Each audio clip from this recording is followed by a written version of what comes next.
With us today, we have Dr. Shalabh Gupta, MD, the CEO of Unicycive Therapeutics, NASDAQ-listed UNCY. Welcome to the studio, Dr. Gupta. Thank you, Todd. Thank you for having me. It's always a pleasure. And you're working on some pretty exciting programs, currently advancing two programs focused on kidney disorders. Why don't you share with the audience a little bit about those ongoing programs? Absolutely.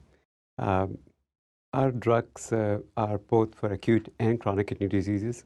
Let me start with the lead program, Renazorb. Renazorb is a drug that is potentially indicated for treatment of hyperphosphatemia. It is a nanoparticle version of lanthanum carbonate that is already on the market.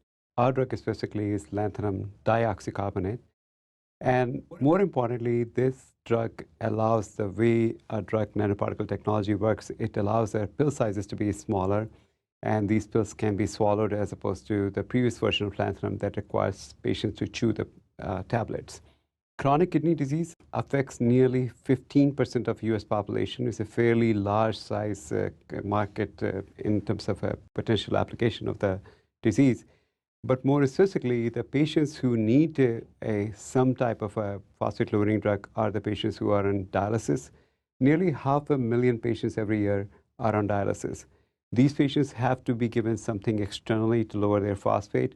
Of the 500,000 patients or so that are on dialysis every year, 80% of them are on some form of phosphate-lowering treatment. And that makes it to be around 400,000 patients per year.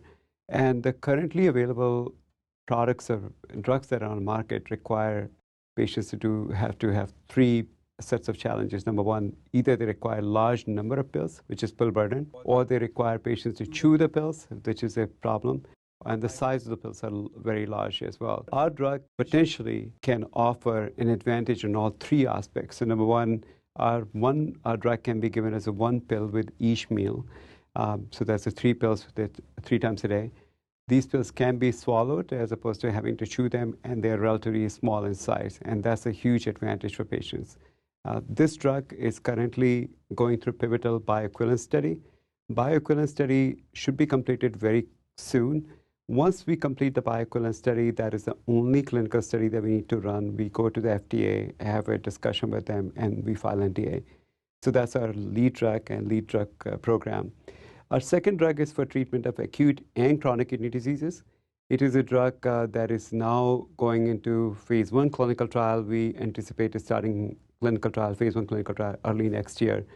In acute kidney injury, the current standard of care is only a supportive care because there is nothing that is approved to take care of patients with acute kidney injury. We believe there is a potential with our second drug to be able to address those patients. Wow, it's a very important market you're addressing. Maybe just share a little with the audience. What are the side effects if phosphate levels get out of control? What could happen if a patient is having difficulty complying with their drug regimen?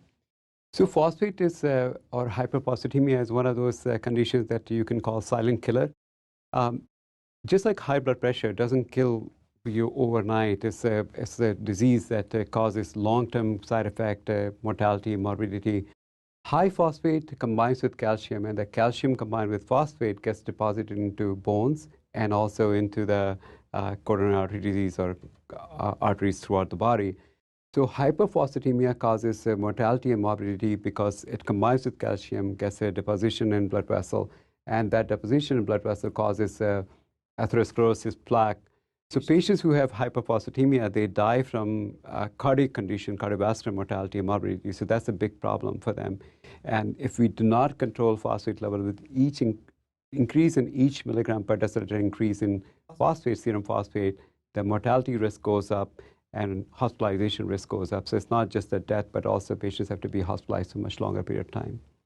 Well, this is a difficult lifestyle, as I can understand it. I've had some friends have to go through dialysis over the years, clients I've managed capital for, and it's demanding. So anything you could do, we really appreciate to help the lifestyle out. If it's, stick to the pills, not have to taste something in your mouth that's not pleasant, that offers great excitement. And I understand your team's got huge experience at Genzyme with the top drug in the world right now. Can you go into that, the strength of the team, and maybe explain a little bit about that? So from very early on, we believed in a philosophy that we don't have to big infrastructure. We can be small but mighty, and that's the key word for us. So we have around 10 people in the team. On our commercial side and the corporate strategy side, we have Dr. Masik, who's leading our as the EVP of corporate strategy. As you pointed out, he has been involved with two of the leading phosphate binders that are on the market. One was the Genzyme Strandwella Renagel. He led that franchise from early on and grew it to over $1 billion annual sales.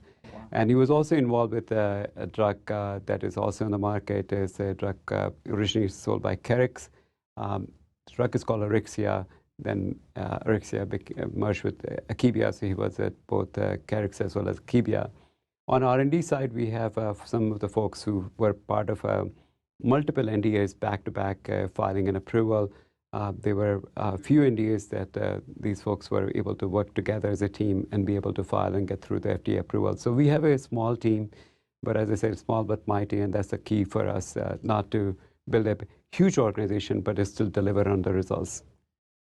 Very exciting. Well, getting through FDA clearance is never an easy task. It's always very capital intensive. So having a team that's familiar with the process, has some of the top drugs on the market, is certainly an advantage that we see. And I also am excited about sort of the trial. Well, I did want to get into your tech after that. We could, sure. But I'm excited that this is actually different than most of our biotech clients that come through the studio. They have to go through a phase 1, a phase 2, a phase 3. It's even more capital intensive and sure. potentially difficult. But it looks like you have something that's relatively safe. They're testing this on healthy patients, I understand?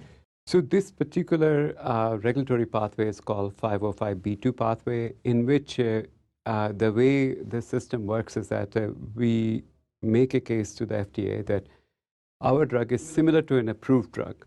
So the trial we are running is primarily to show bioequivalence. And the goal of this trial is that our drug is similar to something that's already approved or on the market. The drug that is approved and is on the market is a drug called fostrenol. This drug has been approved globally, but starting from the US since 2004.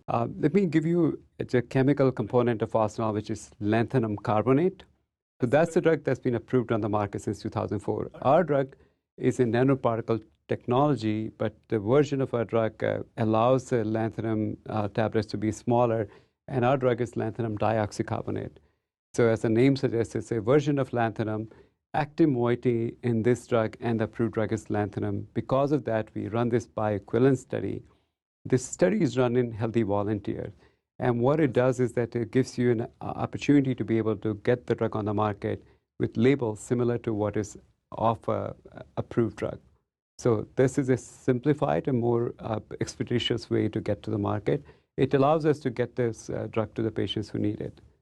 Wow, that's exciting, because I know safety is so tantamount to the FDA, and they wouldn't let you put this into a healthy person or a volunteer if it didn't make sense, and keep them safe. And about how many patients would you need to go through? And I know you were hoping for results this quarter, is that right? Yes, absolutely. So this drug was originally tested in 32 healthy volunteers, healthy subjects, in increasing dose, and the primary goal was to look for safety. As a secondary outcome, we also saw that as you increase the dose of the drug, you see corresponding lowering in urine phosphate level. 32 subjects were tested, and this new trial that we are running, which is a bioequivalence trial, is the same number. 32 subjects are going to be on fostrenol, 32 subjects are on Renazorb. Each of these arm of subjects, or 32 individuals, are given Renazorb for 3 days. We look for their urine phosphate, give them a time for washout. Then we give them same subjects, they get fostrenol. Similarly, 32 subjects were started on Renazorb first, 3 days for Renazorb, washout, then give fostrenol. So idea is this called crossover study. Total 64, 32 in each arm, 3 days treatment, week-long washout time, and then another 3 days of treatment. Wow. Wow. So that's pretty quick. And this is the pivotal trial, right? That's right. If this goes well, yeah, you very well could have a drug on the market within how long would that? Within 12 to 12, the approval time takes to the FDA, it is somewhere between 8 to 10 months. It varies from the time we file and what FDA has going on. But put together, this drug could be marketed within 12 to 18 months.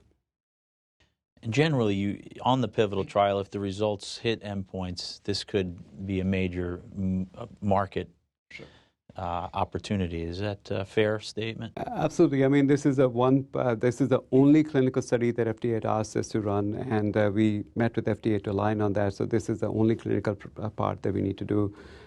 And our intention is to focus on getting the drug as quickly, as expeditiously, but as safely possible to the patients. So this is the only trial that we need to run, and we go meet with FDA next year for pre-NDA meetings. With such an advantage, I mean, I was looking at the math on it. It's about almost 1/6 the volume of pills of the current standard of care, or the current leader in the market. Is that right? Right. So what I can comment on is that our drug can be given 3 pills, and we have 3 different doses of strength. So there's a 500 milligram, 750 milligram, and 1,000 milligram tablet. On an average, and this is the approved drug, and this is what is on the label. This is based on the DailyMed NIH reference. On an average for Renvela, patients have to take 9 pills per day, and that becomes a challenge. And some of these patients, not all, but some of these patients have to go high, more like 12 pills per day, or as high as 15 pills per day. So that's a huge challenge. Wow.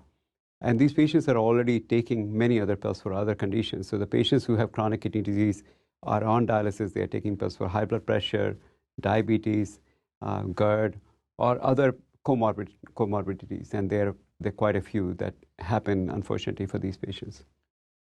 Yeah, and I'd imagine there could be drug interactions at times. So right. Alleviating this pill burden could be a major impact on their lifestyle, right. Keep higher compliance, and prevent these potential deadly opportunities for failure.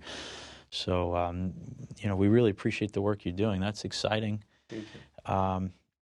So assuming you get through this process, the data comes in line, right. You hit your endpoints towards the end of the year. What could potentially be the sales of the drug if it became a major player in the market? Yeah. I will answer your question by giving you overall market opportunity, and just so that you can do. I always tell investors can do their own math, given where we are trading at the moment. It doesn't reflect what the potential is. In the United States, the phosphate binder drugs sold for last 2 years ago, or 2+ years ago, were around $1.25 billion sales. And unfortunately, this market size continues to grow because patients who are on dialysis are the last stage of chronic kidney disease. There is a continuous increase in chronic kidney disease, and similarly, the patients who are on dialysis. So a $1.25 billion market, I think you can do the math. Any percentage of market share, will lead to X number of lives that we can affect. If I take a number of patients, there are 500,000 patients, and if we can address even 50,000 or 100,000 of these patients, it is a big commercial opportunity, but it's also an opportunity for us to be able to affect patients' life. And I think in the dialysis world, these patients go to dialysis centers, so they are potential partners to work with them. And we believe all of us on the healthcare system side, we all want to see patients' life being better. And that not only it makes their life better, but also reduces the cost of burden for healthcare system. No question. And have you thought about the commercialization strategy, assuming positive results? We think there are 3 potential possible options, and as we get closer to approval and launch, we can talk more specifically about them. But the one option is that a biopharma company that has a presence with a nephrologist, they may have a call point. They're calling nephrologists. They're having their sales rep to have a drug like Renazorb makes sense. They're a potential partner. The second set of options exists with a large dialysis organization called LDOs, and there are dialysis companies that have an interest in bringing down the cost of care and improving the quality of care for these patients. They are potential partners. And the third one is that the nephrology is a more condensed physician market. You can have a few smaller sales reps and you can still address over 50% of these phosphate prescribers who are throughout the country. So there is an option. We don't intend to hire our own sales rep internally, but we can do what is called contract commercial organization, or CCO, way to be able to launch the drug. And we're looking at these three options concurrently without tying ourselves down into one box saying that this is the only way to move forward. Great, great. And I imagine you wouldn't be opposed to working with a big pharma player if the price was right, of course. We talk to everybody. The company was built on the basis that together we can be better. It doesn't have to be that we are the only company to launch this. We want to work with an organization that have a similar interest and similar end goals. We are very open to that. Excellent. Sounds like an amazing value proposition. Maybe you could put some depth on that. Why would the potential shareholders out there that watch for RedChip and look for these types of opportunities, why would they want to join you today in this journey? So as you pointed out, drug development, it depends on the risk and reward. And the goal is that until the drug gets approved, there is a level of risk. What we think about the risk every day is to how we can eliminate or minimize the risk. So number one, we are completing the enrollment in clinical trial before the end of the year, which we said before, so that's a pivotal study. Number two, we will have a readout before the end of the year on Renazorb, so that's number two. And number three, the second drug, which we talked briefly about, is a drug for potential treatment for acute and chronic kidney disease. We believe we can start the trial, and we are in the process of filing regulatory approval to start the phase 1 clinical trial for the second drug. These are three key milestones. The ones that we mentioned in past, in May press release, we said we are looking to partner Renazorb, not just in a focus on the US market, but also outside US. We did a deal in China and Hong Kong with Lee's Pharmaceuticals that is already announced, but we are looking at being able to close other deals in very near term outside US, because chronic kidney disease and hyperphosphatemia is a global market. So there are ways to be able to, it does two things, which I think it's important to share. Number one, each of these partnership deals bring in additional cash. And number two, it also helps us to be able to address the global patient population, which we may not be able to do on our own as a small company based out of US. Very exciting. I mean, this is not a long time to wait at all for a potential major milestone to be overcome. So we're anxiously awaiting results along by your side, your team, and thank you again for joining us in the studio today. This is a great effort you're making to try to help improve patient lives. Thank you very much, Todd. Thank you for having me. Thank you.